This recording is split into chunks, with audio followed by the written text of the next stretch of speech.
दोस्तों, हाल ही में एक मूवी रिलीज हुई थी, रॉकेटरी। आईवी लीग वैज्ञानिक नंबी नारायण पर बनी इस मूवी में बताया गया है कि कैसे एक वैज्ञानिक को अंतर्राष्ट्रीय साजिश के कारण बर्खास्त कर दिया गया था। उन्हें अपमान और यातना का सामना करना पड़ा था, लेकिन नंबी नारायण ने अपने सच के लिए संघर्ष किया और सच को दुनिया के सामने पेश किया। यहाँ नंबी नारायण ने खुद को बेगुनाह के साथ साथ देशभक्त तो साबित कर दिया, लेकिन दोस्तों, लगता है कि भारत में एक और नंबी नारायण की कहानी फिर से दोहराई जानी है, और ये वैज्ञानिक हैं इसरो के रॉकेट वैज्ञानिक प्रवीण मौर्य।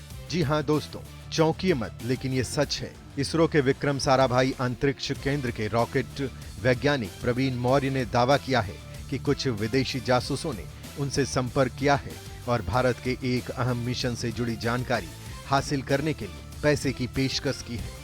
इतना ही नहीं, यहाँ जो सबसे ज्यादा चौंकाने वाली बात है वो ये है कि इन सब में भारत की केरल पुलिस का इन्वॉल्वमेंट बताया जा रहा है। वैज्ञानिक का कहना है कि केरल पुलिस की मदद से इन विदेशी जासूसों ने उनसे कांटेक्ट किया। इसके लिए वैज्ञानिक प्रवीण मौर्य ने केंद्र सरकार को पत्र लिखकर पूरे मामले की जानकारी भी दी है और न्याय की गुहार लगाई है। इस मिशन पर है इन विदेशी जासूसों की नजर। क्या सच में प्रवीण मौर्य बन जाएंगे दूसरे नंबी नारायण? क्या सच में देश की पुलिस चंद पैसों के लिए बिक चुकी है?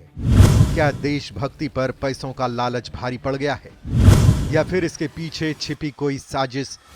इन सभी सवालों के जवाब हम आपको इस वीडियो में देंगे, तो इसे आप अंत तक जरूर देखिएगा, क्योंकि इसमें आप ऐसी हैरान कर देने वाली बातों से रूबरू होंगे जिसे जानने के बाद आपके रोंगटे ही खड़े हो जाएंगे। और साथ ही हमारे सिस्टम का वो काला सच भी जान पाएंगे जिसे अक्सर छिपा दिया जाता है। दोस्तों, ये विदेशी वैज्ञानिक जिस मिशन को लेकर भारत के वैज्ञानिक को बिकने के लिए मजबूर कर रहे हैं, उस मिशन का नाम है गगनयान। जी हाँ दोस्तों, भारत का अब तक का सबसे महत्वपूर्ण माना जाने वाला ये मिशन देश का पहला मानव मिशन है।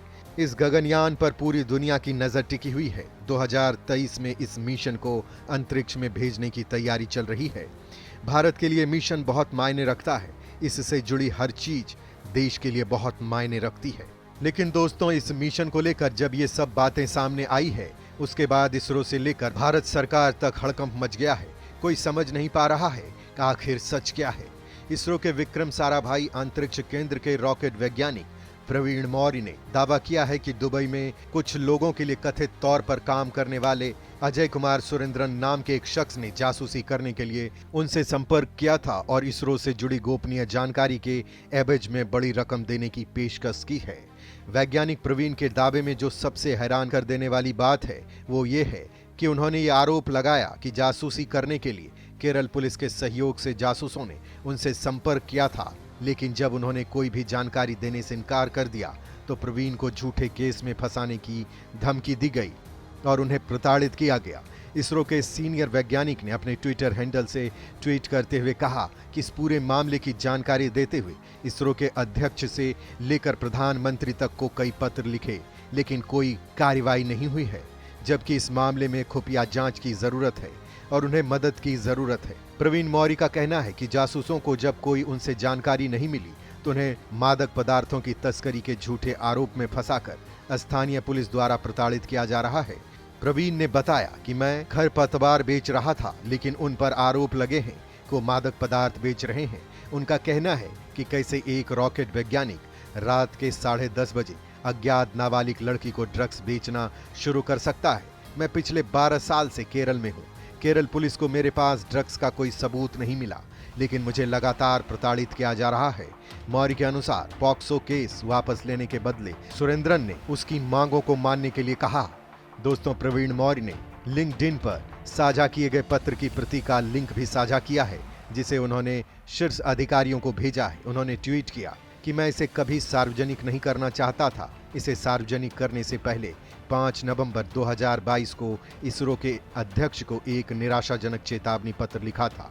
इसके साथ ही अपने लिंक्डइन पोस्ट में मौर्य ने इसरो के कुछ वरिष्ठ अधिकारियों पर उनके पत्र को केवल हास्यास्पद बताकर कि ये एक कर्मचारी की शिकायत है कहकर खारिज करने का आरोप लगाया है। दोस्तों, मौर्य के अनुसार इसरो के अधिकारी कुछ कारणों से उनकी शिकायत की सीबीआई या खुफिया जांच नहीं चाहती है, जिसमें पहला कारण यह है कि इसरो के कुछ वरिष्ठ अधिकारी जासूसों को उनकी योजना को अंजाम देने में मदद कर रहे थे। ऐसे में इसरो में मौजूद इन राष्ट्र विरोधी अधिकारियों का पूरा रॉकेट खुफिया ब्यूरो के जांच के दायरे में आ जाएगा। दूसरा कारण है कि इसमें पुलिस विभाग के अधिकारी भी आईबी के दायरे में रहेंगे। तीसरा कारण ये है कि इसरो में वरिष्ठ अधिकारियों में से एक जो मुख्य खिलाड़ी है, इसरो के एक पूर्व अध्यक्ष का रिश्तेदार है। अगर खुफिया जांच को मंजूरी मिलती है तो निश्चित तौर पर जांच के दायरे में आएगा। दोस्तों, मौर्य ने दावा किया कि केरल पुलिस पूरे रैकेट में सक्रिय रूप से शामिल थी और लगातार उन पर मांगों को मानने के लिए दबाव डाल रही थी। इसलिए उन्हें केरल छोड़ने और उत्तर प्रदेश के अपने पैतृक शहर लौटने के लिए मजबूर किया गया है। उन्होंने भारत के प्रधानमंत्री से इस मामले की जांच शुरू करने का आग्रह किया है ताकि सच्चाई का पता चल सके और देश के दुश्मनों को दंडित किया जा सके। दोस्तों, इसरो के वैज्ञानिक प्रवीण मौर्य पहले ऐसे वैज्ञानिक नहीं हैं जो इसके मामले में फंसे हैं। पहले भी कई ऐसे केस हो चुके हैं जिसके चलते वैज्ञानिकों को प्रताड़ित किया गया और उन्हें अपना काम तक छोड़ना पड़ा, लेकिन हमारे सिस्टम द्वारा कोई कार्रवाई नहीं की जाती है। कई बार तो इस तरह की साजिशों में वैज्ञानिकों की जान पर भी बन जाती है। कुछ ऐसा ही मामला 2021 में हुआ था, जब इसरो के शीर्ष वैज्ञानिक तपन मिश्रा ने 5 जनवरी 2021 को खुलासा किया था कि उन्हें 3 साल से ज्यादा समय पहले जहर देकर मारने की कोशिश हुई थी। अपने Facebook post long kept script में इस बात का खुलासा किया था कि 23 मई 2017 को बेंगलुरु में इसरो मुख्यालय में पदोन्नति साक्षात्कार के दौरान उन्हें घातक आर्सेनिक ट्राइऑक्साइड जहर देकर मारने की कोशिश की गई थी। मिश्रा ने अंदेशा जताया था कि उन्हें डोसे की चटनी में जहर देकर मारने की कोशिश की गई थी, जिसके बाद उन्हें तनाव और दर्द से उबरने में 2 साल लग गए। अपने पोस्ट में उन्होंने अपनी हत्या के प्रयासों में अमेरिकी इन्वॉल्वमेंट बताई थी। तपन ने लिखा था कि साल 2019 में अचानक एक भारतीय अमेरिकी प्रोफेसर उनके कार्यालय में दिखाई दिया और उन्हें जहर देने की इस घटना पर चुप रहने को भी कहा गया। मिश्रा ने कहा था कि इससे पहले उन्हें ईमेल के जरिए भी सैकड़ों धमकियां मिली थी। उन्होंने यह भी खुलासा किया था कि कई बार सुरक्षा एजेंसियों ने उन्हें आगाह करके बचाया था। जहर दिए जाने के आरोपों पर मिश्रा ने कहा था कि कोई निश्चित रूप से भारतीय अंतरिक्ष अनुसंधान संगठन को कुछ नुकसान पहुंचाना चाहता था, जिसका एकमात्र उपाय था अपराधी को पकड़ना और उन्हें दंडित करना। अपने फेसबुक पोस्ट में मिश्रा ने उन सहकर्मियों के प्रति निराशा व्यक्त की थी जो उन्हें इस मामले के बाद नकारने लगे थे। वो कहते थे कि लाख प्रयासों के बाद उन्हें आज तक न्याय नहीं मिला। उनके मुताबिक इसरो के 2 अध्यक्षों ने तो उनके विरोध पर आंख मूंद ली थी। इसके कारण उन्हें न्याय नहीं मिल पा रहा है। अपने पोस्ट की शुरुआत में उन्होंने कई वैज्ञानिकों की संदिग्ध मौत का उल्लेख किया था।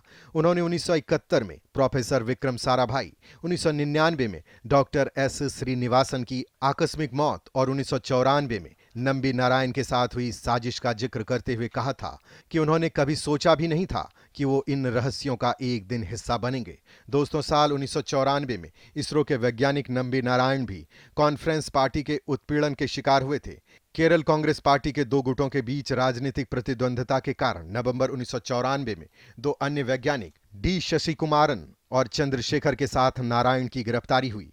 केरल पुलिस ने इस वैज्ञानिकों के खिलाफ सरकारी गोपनीयता अधिनियम की धारा 3, 4 और 5 के तहत जासूसी के आरोप लगाए थे। फिर साल 2018 में सुप्रीम कोर्ट ने नंबी नारायण को निर्दोष पाया। वहीं बेगुनाह होने पर सुप्रीम कोर्ट ने केरल सरकार को लताड़ लगाते हुए उन्हें तत्काल प्रभाव से 50 लाख रुपए का मुआवजा देने का आदेश दिया था। इसके साथ ही उन्हें फंसाने के मामले में केरल के पुलिस अफसरों की भूमिका को लेकर न्यायिक कमेटी का गठन किया गया था और नंबी नारायण को केरल की वर्तमान सरकार से 1.3 करोड़ रुपए का अतिरिक्त मुआवजा मिला। दोस्तों, वर्तमान केंद्र सरकार ने नंबी नारायण को उनका खोया हुआ गौरव लौटाते हुए 2019 में पद्म भूषण से पुरस्कृत भी किया। वैज्ञानिक नंबी नारायण को कांग्रेस पार्टी के उत्पीड़न का शिकार होना पड़ा था। यहां अब देखना होगा कि क्या वैज्ञानिक प्रवीण मौर्य को न्याय मिल पाता है या नहीं। क्या ये भी नंबी नारायण बन जाएंगे या फिर तपन मिश्रा की तरह कहीं खो जाएंगे।